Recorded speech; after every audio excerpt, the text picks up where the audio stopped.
greed, a culture of secrecy, abuse. Crispin Odey was one of Britain's wealthiest men and one of its most successful hedge fund managers. He was this bygone figure from a bygone era.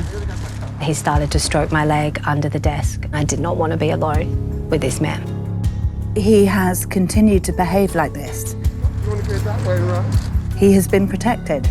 It's been one of the quickest and most decisive unravelings of a hedge fund that I can remember.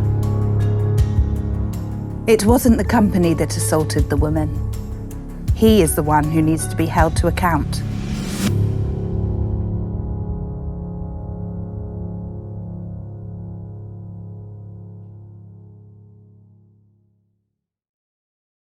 Crispin Odey is, or was, a very high-profile financier, the hedge fund maverick. One of Britain's wealthiest men and one of its most successful hedge fund managers. He harks back to a time when the hedge fund world was a cottage industry, predominantly running money for high net worth individuals. You typically had these intense, charismatic, larger-than-life characters who had their name on the door. Odey Asset Management is the firm that Crispin Odey founded in 1991. It's one of the UK's oldest hedge funds. The last kind of bastion of that 1980s world of finance. They're really like red-blooded, unapologetic, money-making. So he's known for making some very clever bets on markets over the years, as well as some poor ones. He would take these hugely risky punts on the world based on how he saw it and where he saw it was going. Some people have said that he's blended his financial and his political interests a little too closely. It's the financial crisis that really cemented Odey's reputation as an investor. He started shorting the UK banks in 2007, which is betting that their prices would fall. This would prove to be extremely prescient, and he made a killing during 2008 when the world was in financial collapse. One of our sources told us about this meeting where Crispin walks in and tells them all to short the banks, and they're sitting there flabbergasted. That was part of the process that should have been carried out. But also completely captivated by this maverick kind of brilliance. Odey's also been a prominent political donor, both to his friend Boris Johnson's leadership campaign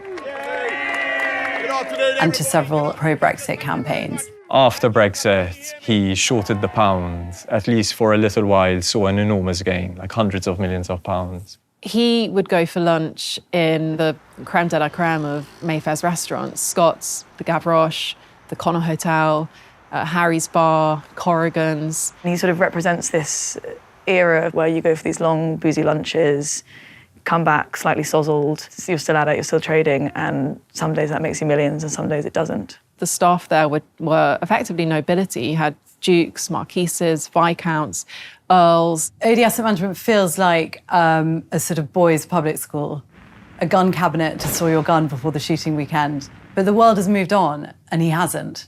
He's enormously influential, but he's also massively abused the power that he's had.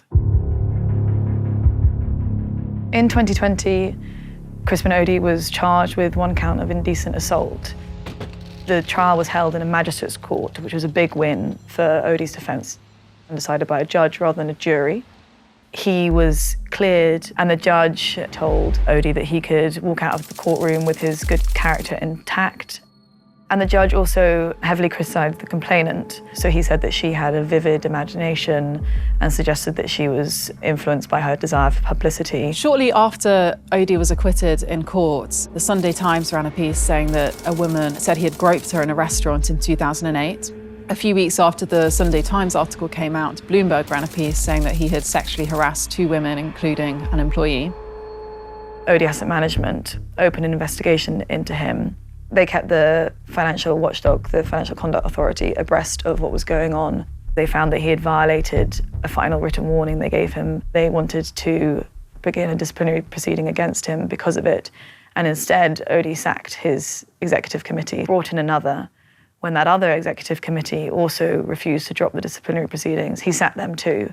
So the current executive committee at Odey Asset Management are the third, and they told the FCA that they thought he was fit and proper, and the FCA has been aware of this. It all just seemed to kind of wash off him. So for the next 18 months, there wasn't any more negative press until December 2022. Tortoise Media published a podcast. According to her evidence, he lunged at her and was all over her like an octopus. She said that she was then forced to wrestle him off and run out the door. For me, the story started in October 2022, around the time of Liz Truss's mini-budget. Her Chancellor was Kwasi Kwarteng. Soon before Kwarteng was made Chancellor, he went to Crispin Odey's private house in Chelsea for a private lunch. My editor saw this and thought, there's a real problem here. A really big hedge fund manager courting the business secretary, who everyone expected to be the Chancellor, and radically change the economic policy of the UK. He told me, there's one woman who I know had an issue with Crispin Odey. I met this woman. She told me Crispin Odey assaulted her at a restaurant about 13 years ago. Quite quickly, that one woman became 5. Someone who's lunched with him for many years says that Crispin Odey is a man who, whatever the temperature, sweats. I listened to the podcast, I thought it was brilliant. It was excellently reported, really thorough. They had loads of evidence. You would hear these accounts from different women who never spoke, didn't know each other, worked in different fields, lived in different countries, some of them. Yet the way they made their allegations of assault, it was like looking at a fingerprint, you know? It was the same, the lunging, the tongue, the groping. It didn't have the impact, certainly the women who gave us interviews for this podcast were expecting.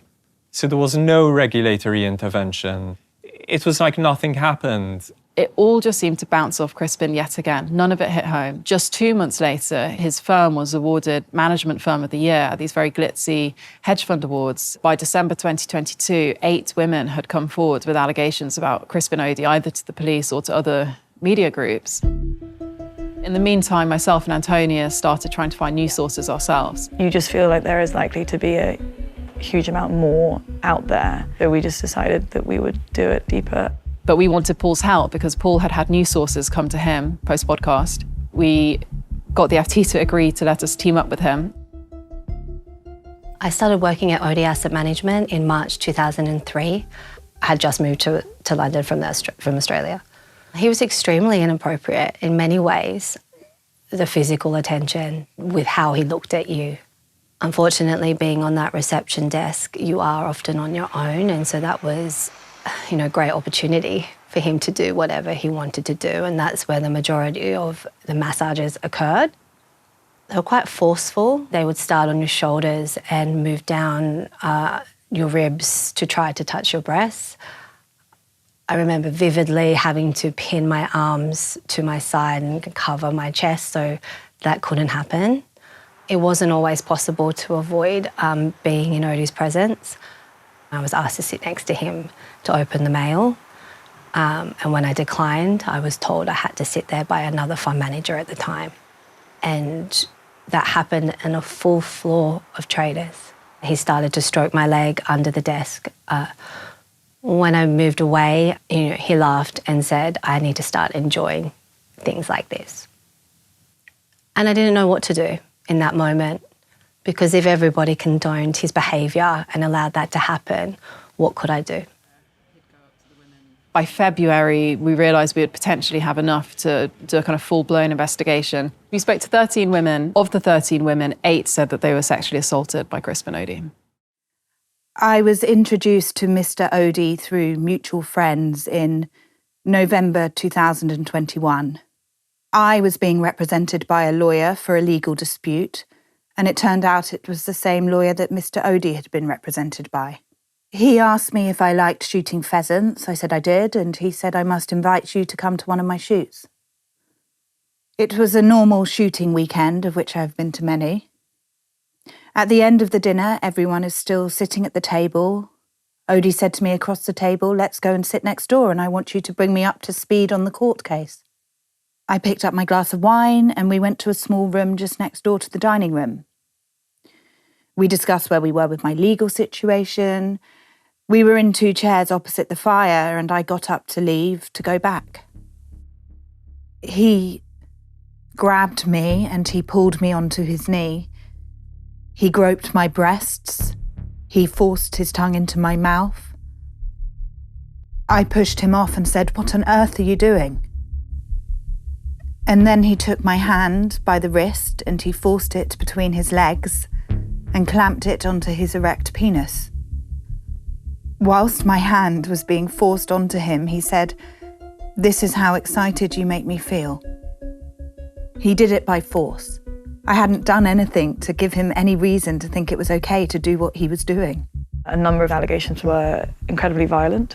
One woman, he assaulted her by penetration with his fingers whilst masturbating over her. One incident was so traumatic that I've blocked the majority of it from my mind. I don't remember much, but I remember that at times he was on his knees. He put his hand up my shirt, that he was trying to touch my breasts, that my makeup was all over his shirt.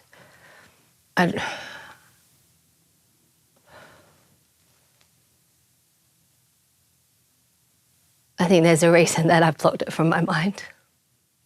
Within the walls of his firm, it was an open secret, and so much so that we've had plenty of women tell us that within the first week or two of joining that they were warned, don't get in the office lift with Crispin Odey. His arrogance is just extraordinary. How he has in such strange situations, environments, not just in the workplace, but in restaurants, for me at a dinner party, he has continued to behave like this.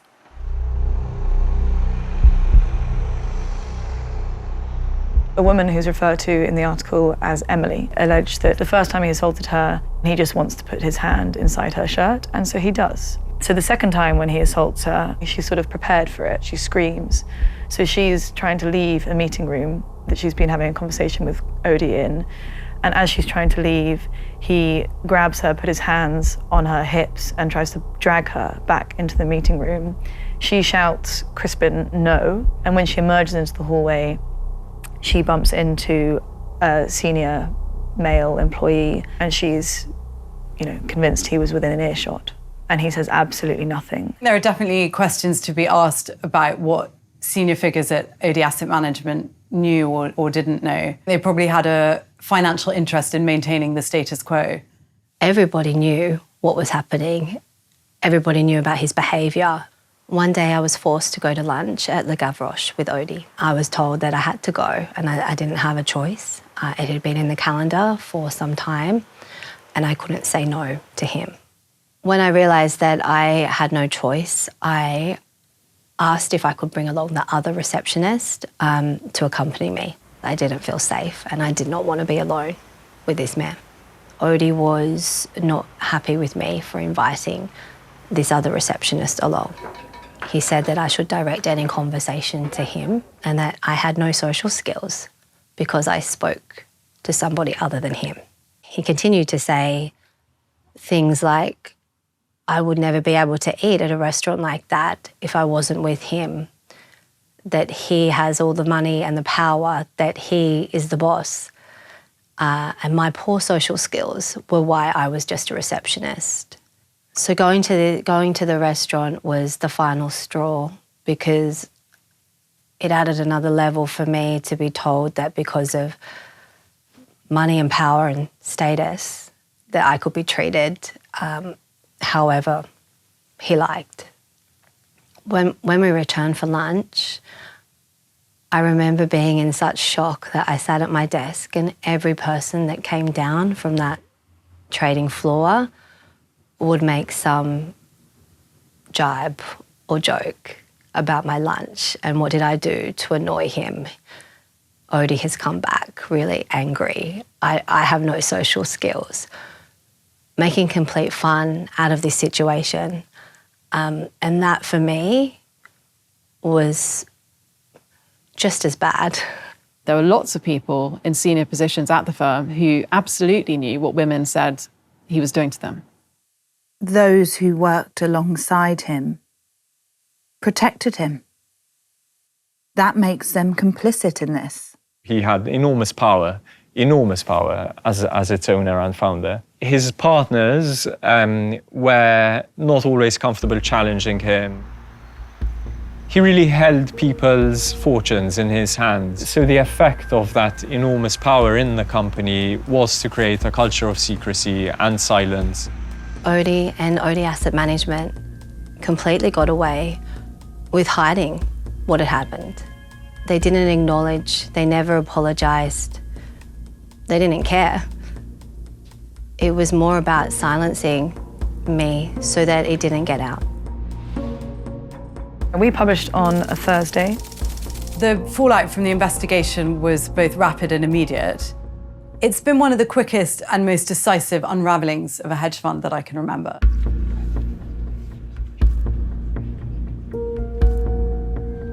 It was published early morning on the 8th of June. By early afternoon that day, Morgan Stanley, which is one of Odey Asset Management's key prime brokers, had moved to sever ties with the firm. Prime brokers are crucial for hedge funds to go about their business because they offer services like stock lending, leverage, trade execution. When Morgan Stanley cut ties, it then became untenable for Odey Asset Management's other relationships not to go the same way. Other firms, sort of fearing the reputational fallout, began reviewing and terminating their relationship. The French brokerage Exane, Goldman Sachs followed. Schroeder said they were pulling their remaining investments from the firm. We also revealed that the UK financial regulator, the Financial Conduct Authority, was widening its investigation into Odey. He and his firm became a toxic asset within the City of London. Crucially, it really worries Odey Asset Management's clients who know that without those banks, the company simply can't do business. On the weekend then, there was another big bombshell. Partners at Odey Asset Management said that they were going to remove Crispin Odey as a member. He suggested to the FT that this is something he would fight. I put in a call to Crispin and he gave this very Crispin-like response. How they're going to do that? You've got to have a willing buyer, a willing seller, but then hung up. At the same time, you had clients of Odey Asset Management putting in redemption requests, so asking to withdraw their money. They decided to shutter the Odey Swan Fund, blocking redemptions from a number of funds, just something you only really see in quite distressed situations. Then there was another milestone when JP Morgan, which was the prime broker but also the custodian that safeguards Odey Asset Management's assets, also began terminating their relationship. And this was crucial because having a custodian is a regulatory necessity. On the Wednesday after our story broke, the Treasury Select Committee of MPs wrote to the UK's financial watchdog, demanding to know what action it had taken with respect to Crispin Odey. Also on the Wednesday, UBS said it was going to sever its ties with the firm. On the Thursday, which was exactly a week after our report first published, the company announced that it was looking to break up. The company is now in the process of transferring some of its funds and its fund managers to other asset management companies, in effect dismantling one of Britain's oldest asset management companies. I think it's probably closer to a war room than a company at the moment. And how that company can go on existing without Crispin is very hard to see. Things are looking quite bleak for the firm. Too many institutions have cut ties, and I don't see them rushing back anytime soon.